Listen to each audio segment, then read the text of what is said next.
Now, as good Americans as they are, they believe that America's survival and security is directly related to Israel's. In other words, their belief is that being for Israel first means that does not mean you're putting America second, because they think it goes together. An American president, however, has to approach it in a different way, in my opinion. He's got always to think first of what is best for America, and that's true whether it has to do with the Israelis or whether it has to do with the Irish or the Germans or what have you, or the Poles, etc.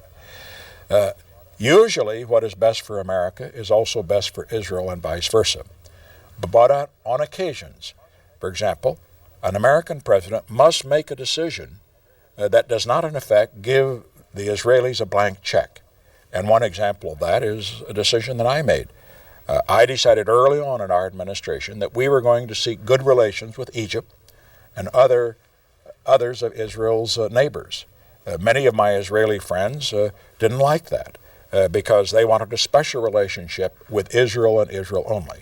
But I have always said that Israel's interests are better served to have the United States a friend of Israel's neighbors and potential enemies than to leave a vacuum which the Soviet Union would fill. I still believe that, and I think that should be American policy today. All right, guys, so we got to talk about this extremely disturbing clip that is floating around involving a conversation between Secretary of State Antony Blinken and Republican Senator Mitt Romney. And the reason why this conversation is disturbing is because essentially they're going to admit out loud that there's a problem with controlling the narrative on social media. And because of that, that was one of the reasons why all of the politicians agreed that TikTok should be banned, okay, or to try to shut down TikTok or to try to force TikTok to be sold. Now, we were told that, well, the reason why that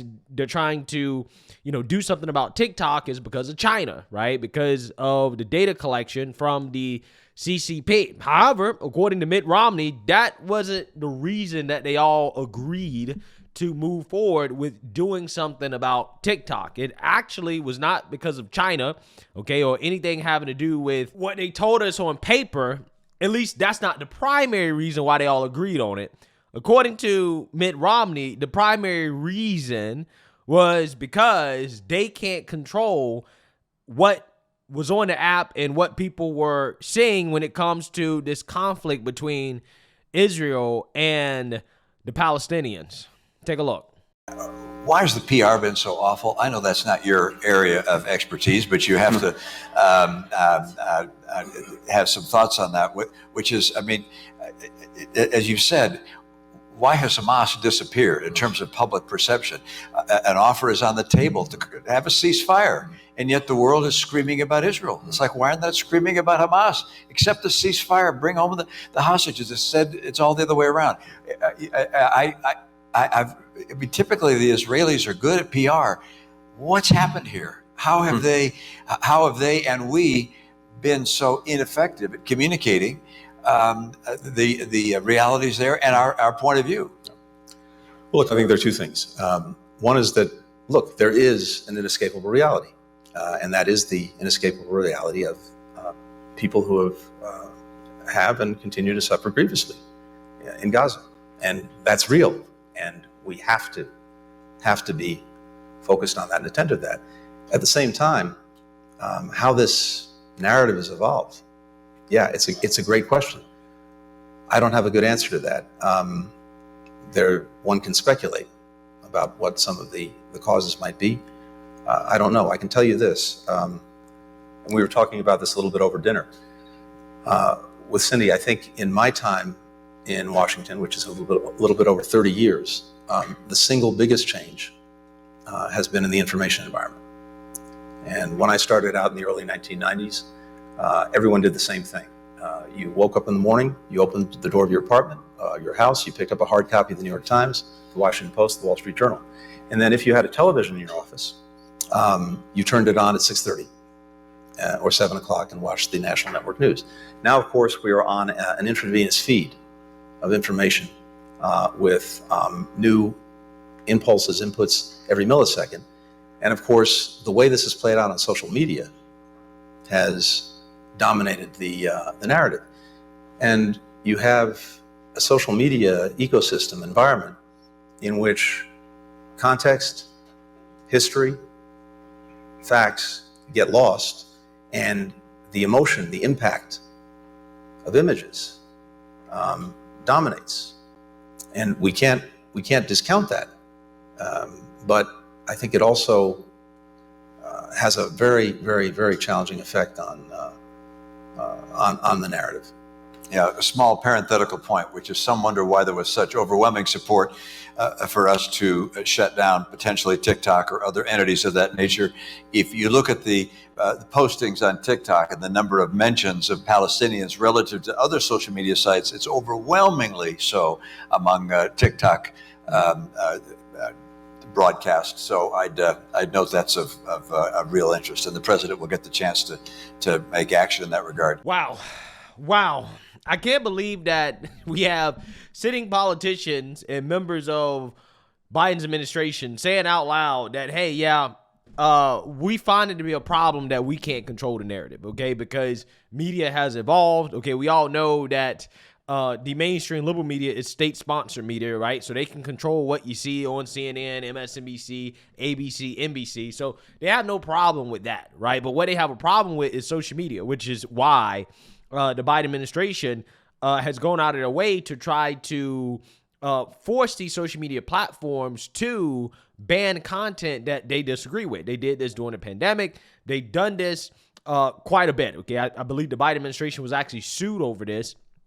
And Mitt Romney is sitting here saying, well, the reason why we want to force TikTok to divest from the CCP is not because they're spying on Americans, right? It doesn't have anything really to do with actually protecting Americans, which is what they told us, right? This is the pile of dog doo-doo that they try to sell us on this, right? No, it doesn't have anything to do with that, okay? No, it actually has to do with the fact that we can't control it, right? They are allowing too much information that we can't control to be seen by people, and it's swaying the narrative, right? The narrative is out of control, so therefore, this is why we want to force TikTok to divest from China, because we want to have it be under control of somebody that we can control.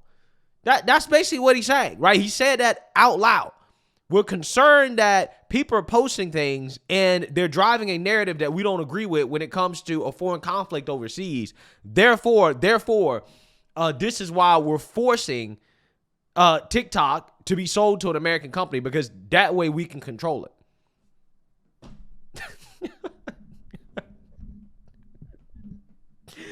Honestly, again, this is why this whole conflict is so frustrating to me, but at the same time, I'm happy that the cat's out of the bag, right? That the politicians are making it so clear and obvious how much influence another foreign country has on the United States of America. It's so obvious, it's so in your face. And this is coming from somebody that, look, man, at the end of the day, when it comes to Israel, I think it's in America's best interest to protect Israel, okay? I think that it makes sense for us not to let Israel get taken over by Islamic extremists. However, I think every foreign policy decision outside of that is questionable in regards to our support for Israel, outside of, again, protecting them from being taken over by Islamic extremists, which I do believe is in America's best interest geopolitically, right? But outside of that, I got a lot of questions, okay? Because it seems like in the name of this foreign country, we're having our rights and freedoms be taken away here in the United States simply because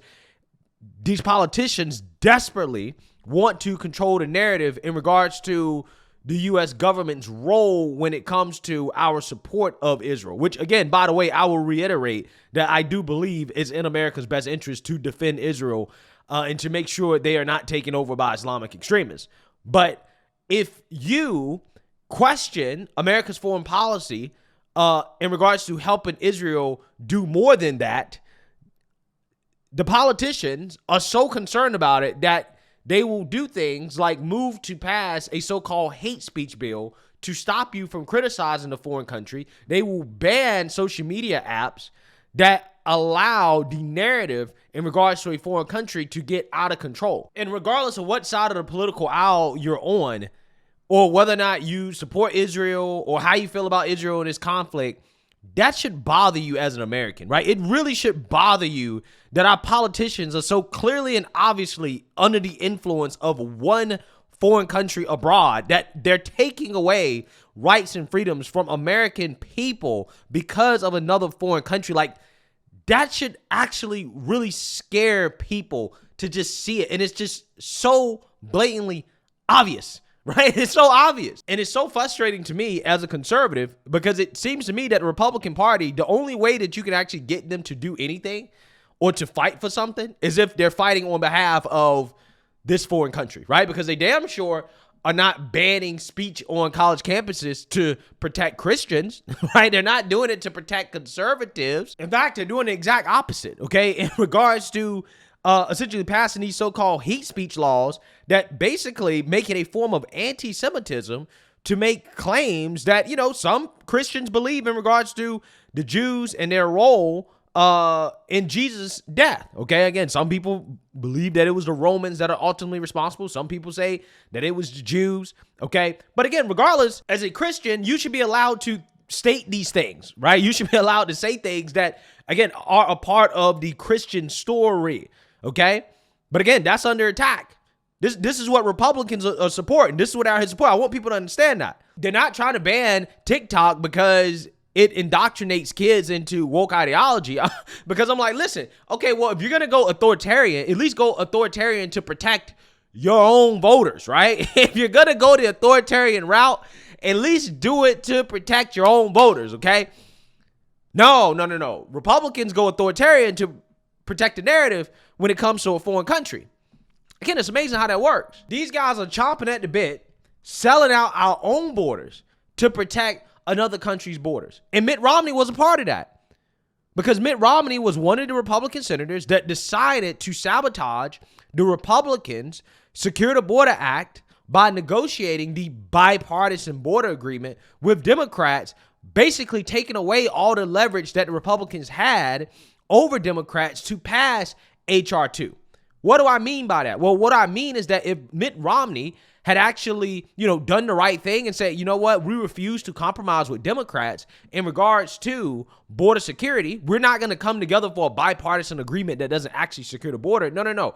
It's either H.R. 2 or nothing, right? If you want to send foreign aid abroad, if you want to protect Ukraine's borders and Israel's borders, well, you got to protect the United States borders as well, too. No. He didn't do that. He sabotaged that by basically, again, negotiating a bipartisan border security bill that actually really doesn't protect the border, essentially taking away all the leverage that Republicans had. Why? Because now what happens is that he's essentially shifted the conversation to make it seem like, well, it's the Republicans that really want to secure the border with the Secure the Border Act. Those are the Republicans that are being unreasonable. Those are the ones that don't want to compromise. The compromise is actually not securing the border and sending foreign aid abroad, because this clown was so concerned about sending foreign aid to Ukraine and Israel that he sold out our own border to do so. And all the Republicans like him did the exact same thing, because a lot of these people, they're concerned in regards to what they're in Congress to do, so it seems, is to protect another foreign country and not to protect their voters, okay? Or to act on behalf of the best interest for their voters. And it's so obvious, it's so in your face. I don't understand how anybody doesn't see it at this point.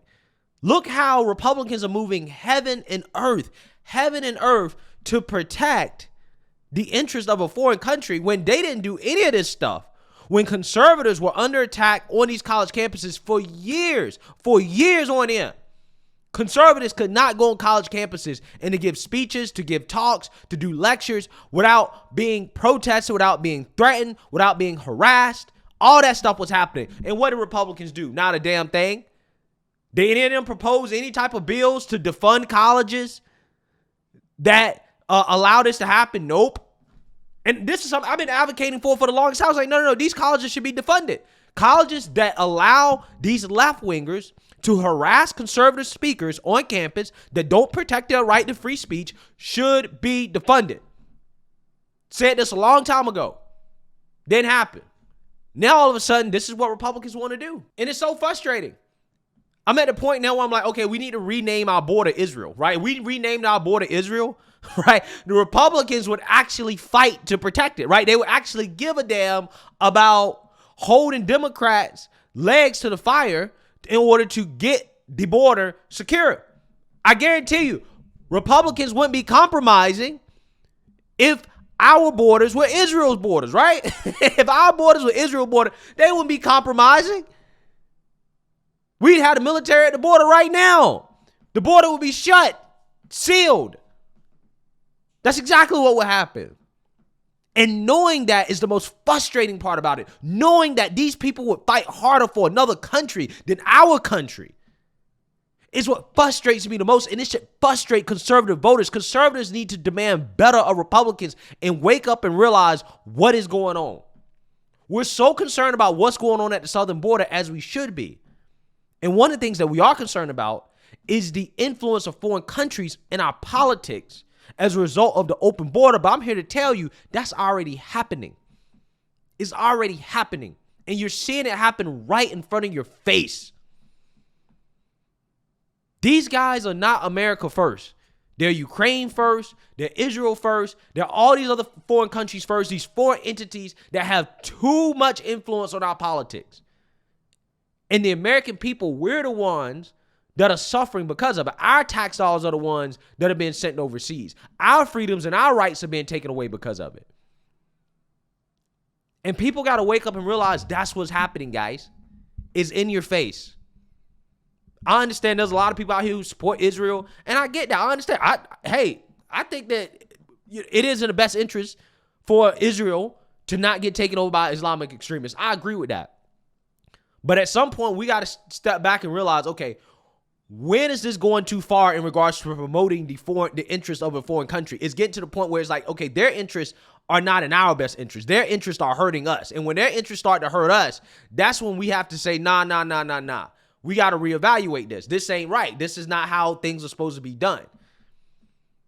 You out here banning TikTok, again, not because it's indoctrinating children into woke ideology, not because of that, but because you are upset that you can't control the narrative when it comes to a foreign conflict? What? And again, the crazy part about it is that when they eventually force TikTok to sell, if they force TikTok to sell, and now they can control the narrative, do you think they're going to actually use it to ban left-wing extremism? You think they're going to use it in a way that's actually going to help conservatives? Hell no, because if that was the case, we wouldn't be seeing what's happening right now with these social media platforms where conservative opinions are basically censored. I mean, most platforms that we have right now are left-wing indoctrination camps. So we already know, again, they're not going to use their power, their control over TikTok to help conservatives or to help the conservative movement. No, they're not going to do that. Yeah, so like I told you guys about this conflict, it's extremely frustrating to me because it's dominating the news. Even though I don't want to talk about it, I'm forced to talk about it because, again, it is what's in the news. And on top of that, it seems to me that none of these politicians are really thinking about what's in the best interest of the American people. And we're getting screwed, regardless, again, which side you support, okay, or who you support. We're getting screwed in the end, right? And that is the most frustrating part because, again, none of these politicians are coming at it from America First perspective. They're not thinking about America first. They're thinking about everybody else first, whether it be the Palestinians or Israel or Ukraine or whoever. And, again, we're the ones that get screwed, whether it be when it comes to our rights, whether it be when it comes to our taxpayer dollars. Again, we are the ones, the American people, we get screwed in the end. And that is the most frustrating part about it. Let me know what you guys think. Make sure you like, comment, and subscribe. Most importantly, share a Black conservative perspective. Peace.